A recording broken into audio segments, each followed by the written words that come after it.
I think it's important to direct people's attention to the first two answers that Lyndon LaRouche gives to his broadcast was just this past Friday. I'm forgetting the date. Because he goes through there, he discusses the credit system versus a monetary system, but in a way that I think something he's been hitting at over a long period of time, but I think people tend to slide off, which is in what way this coheres with the actual structure of the human species as a species versus any animal species. Now, to understand that, you've got to understand that the substance of what makes a human species human is not the visible part of what makes a human species human. If you take a look, I think the best way to see it is where, if you look at the way the Russian scientist Vladimir Vernadsky discusses time, he points out that the place you really start to see, you see a very distinct structure of time in living processes versus a non-living.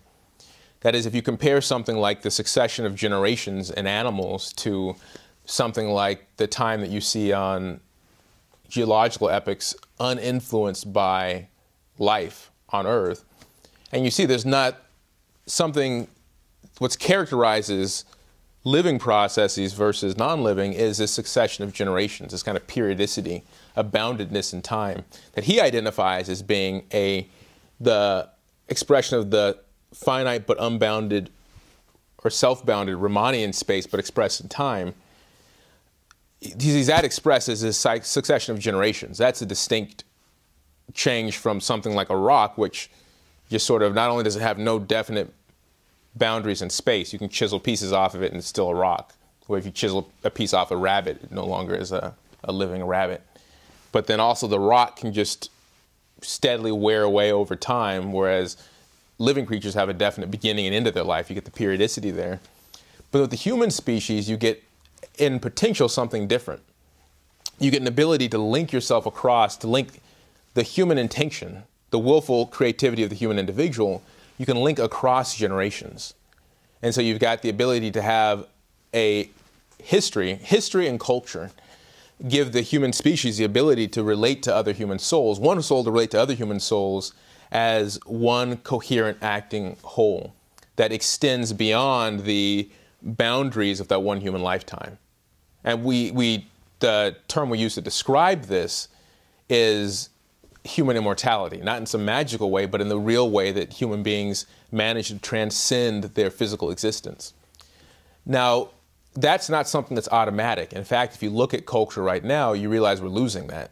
The last couple of generations, ours included, now the upcoming generation is going to have it worse, are losing their connection to human history. And they're losing their connection to human culture. The MySpace generation is exactly that. They've got no real living sense of personalities that came before them. They've got no real living sense of other human beings. They can't interact with other human beings. Our generation, you see it expressed as an intense lack of trust, which people manage to cover up in various ways, either by being very rageful or being very reclusive or being very manipulative, but in some way expressed in the fact that you lack any kind of real trust or love for your fellow man.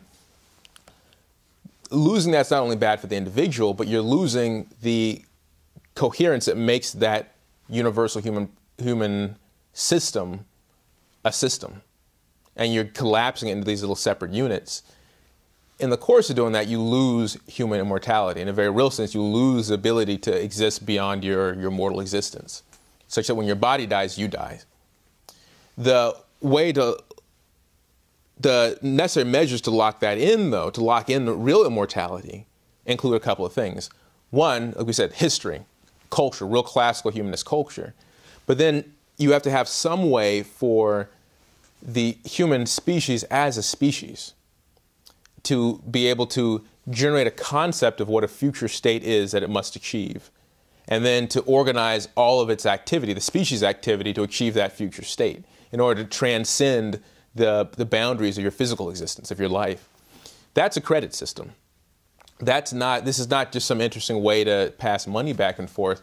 This is you ensuring that you can act in the way that only the human species can to transform the way the world around them operates, to be able to construct in a very clear way an intention of an intended future state for the whole human species, and then to be able to organize all of your economic activity to achieve that. That's the opposite of what's presented as a monetary system, which is a monetary system is based off of free trade, which is premised off of survival of the fittest, which is a model that's taken from animal models, not human models, but animal models, and which honestly doesn't even apply to them sufficiently. But to the extent that it applies to anything, it applies to the basest non-human activity. That's free trade. Human activity is a credit system. If you want to express human immortality, the immortality of the individual, and our existence as an immortal species, then you have to understand the principle of a credit system. And I'd like to direct our audience's attention to these two answers from Mr. LaRouche in this last Friday's event.